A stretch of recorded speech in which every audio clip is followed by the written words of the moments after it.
back in the N64 PS1 era, if you wanted to play games and you were a kid and you couldn't buy any, there was only one alternative if you didn't have any friends or anything: the rental store.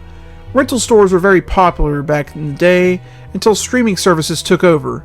And then now, they're kind of non-existent, and if you want to play games, most people just buy them digitally, and of course watching movies is all streamed anyway. But back in the day, when you're a kid, you get either one or two choices to choose what you want to play. And a lot, I saw games that I wanted to play, but I was like very, very, selective on what I wanted to play. 40 Winks was a game that I really wanted to play back in the day, but I don't know. I guess I passed on it because I wanted other stuff. I think I chose Tomba and I think Pokemon Gold or something like that. I can't remember. It was like 24 years ago. But is this game at all worth your time to check out and play? Well, I'm here today to review 40 Winks for the PlayStation 1.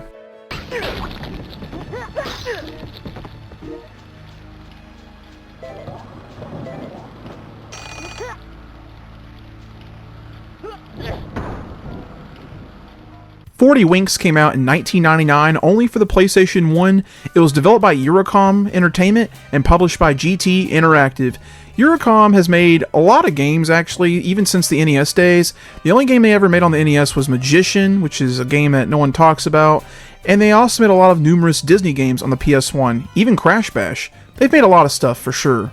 Fun fact, it wasn't only on the PS1 originally, it actually was developed for the N64, but it was cancelled. So it has actually been re-released since then. In 2019, there was a Kickstarter campaign, and they finally got a re-release physically. The story of 40 Winks is you actually play as two different characters, Rough and Tumble. You actually can choose who you want to play as, and you're about to go to bed, and your mom tells a story about the Winks and the Hoodwinks. The Winks protect humans from nightmares and provide them good dreams. There's a guy named Nightcap who has a house on a hill, and he has trouble sleeping due to the Winks in his dreams, instructs his Threadbare little minion guy to go kidnap them all, and there's 40 of them. So your job is to go save 40 Winks that are all left. That way, Nightcap can't mess up everyone's dreams. 40 Winks is a 3D platformer, pretty much on the scale of stuff like Banjo-Kazooie, Crash Bandicoot, Spyro, and also Super Mario 64. The controls are pretty simple. This actually does support the DualShock, so I encourage to do it that way. That's how I played it. But if not, you can definitely use the D-pad. The left stick or the D-pad moves. Then you can actually attack with the square button. X is to jump. Circle is to actually do a slide kick, and also use a breath attack, it looks like. Triangle is to go into a first-person view to look around. And then, of course, you do some swimming and stuff too, and the controls are pretty basic. Honestly, out of the ordinary, the controls feel very, very identical to any other 3D platformer you've ever played, so you'll feel right at home with 40 Winks when it comes to that.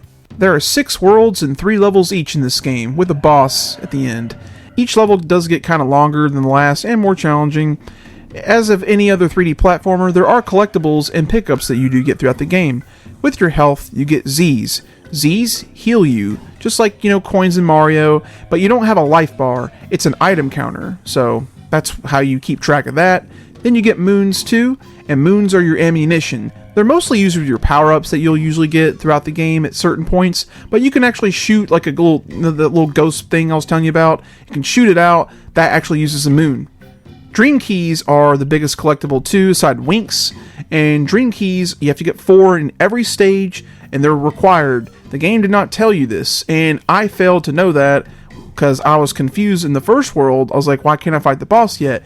You do need all the Dream Keys in each level. They are required, so make sure to pick those up. They're not too hard to find, but just, be on the lookout throughout playing through the levels.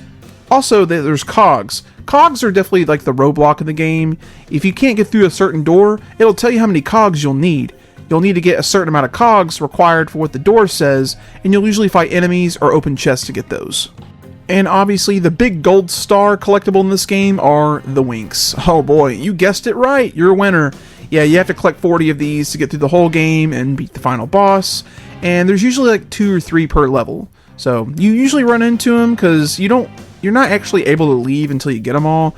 You can actually quit in the level anytime you want, but you have to get all the Winks regardless. So, yep, Winks and Dream Keys. They're the main collectibles in the whole game. The last collectible I almost forgot about is you actually get these things called RT tokens, Rough and Tumble, and if you get 10 of those, you get an extra life. Pretty much just your coins in Mario. There are some pretty cool power-ups you do get in this game. To be exact, there's 4 different ones. The first one you do end up finding is like a jester kind of thing, or a fairy if you're Tumble. And this power right here, you jump higher, you move a little bit quicker, and you can do some cool magic attacks with that. You can also become Bigfoot, or like a caveman kind of guy, and he's just really slow, but he's very strong. He's definitely the least favorite one, in my opinion. I don't know, just didn't really care for this one. You get a Buzz Lightyear kind of dude, and he can actually use a jetpack as like a secondary jump, and he can shoot rockets. He was pretty cool. And then the last one you get is a ninja. And the ninja is also, like the jester, very fast, can jump high, is really quick, and can also climb on like vines, and is just very fast character, uses a bunch of swords and can shoot fireballs. In every world, there is actually an optional race that you can do aside the levels, and these races, pretty much all you do is to see how fast you can go and see if you can beat the enemy, and you just get a bunch of collectibles. It's kind of a way to farm for lives and stuff, so other than that, there's kind of really no point in doing it unless you need lives and such. The enemies in this game are pretty much what you expect from a 3D platformer. They're not like too menacing. I will say though, playing, Mario 64 growing up and Crash and like Spyro, the enemies in this game are way more aggressive. Some of the enemies take literally like 20 to 30 hits if you don't have a power up. And I'm like, come on, why? Why do these things take so long to kill? But other than that, it's not too bad. You can actually jump on them too and hurt them, but just wanted to point that out. There's also boss fights too in every single world, as mentioned earlier, and you always fight Threadbare, and he's on like some kind of different creature when you fight him, or a robot or something. And each boss fight, once you figure it out, it is Spring Breeze. He does not get any harder. He does the same thing every single time. It doesn't get more challenging, I swear it. It's very, very easy. For a 3D platformer, or a game in general, in 1999, this game actually looks pretty good for what it had. It's a PlayStation 1 game, which is a little underpowered than the N64 when it comes to 3D graphics and textures. I do think this looks pretty good, and honestly, it stands out like Crash Bandicoot or Spyro. I do think those games excel a little bit better when it comes to textures, but 40 Winks, no doubt, looks decent for what it is. As far as difficulty goes for this game, I do think it's mostly easy for the most part. Now, I will say one thing. It's one of those games, if you do lose all your lives and get a game over, you will go back to your last save, and you do not want that. Make sure to save as often as possible, because if you don't, you will lose so much progress, and you'll probably rage quit at that point, because it's not a modern game, it's an old game, so this game decided to do that. Not sure why, but also, another nitpick I have for this game is Dream Keys. Now, take Crash Bandicoot for example, crystals and gems. You don't need to get the gems to play through the game. You only need the crystals. You'll always run into the crystals no matter what in the levels.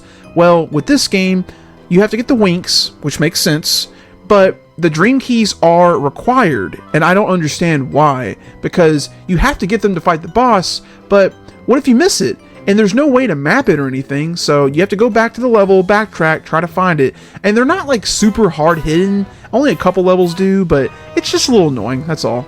The music in this game is also pretty good. It's very similar to Donkey Kong 64 and Banjo-Kazooie, without a doubt. And, it's nothing too special, but it does fit the game setting very well, so I do appreciate the music that they did for this game. 40 Winks, honestly, was a pretty good time, and I'm glad that I got a chance to finally play it all these years later, and I definitely recommend anyone who likes 3D platformers to definitely check it out. If you want to play this game, it's technically stuck only on the PS1, the original release, and it goes for around $25 complete in box. Now, the N64 version, it looks like it's kind of random. It's like $50+. I don't really know too much about that. I just kind of looked at price chart, took a peek, but if you want to find out more about that, just kind of do some more research on that. But it's definitely worth the, $25 price in my opinion, because it's a pretty good game. Especially, you can tell the developers definitely cared about this game. It's not very revolutionary or anything like that, but definitely a good 3D platformer that I would recommend checking out. Thank you guys so much for watching my video. If you really enjoyed it, make sure to give it a like. If you got something to say, give it a comment down below. And of course, if you want to see more content like this in the future, be sure to subscribe to the channel. Thanks again everyone for watching. Take it easy.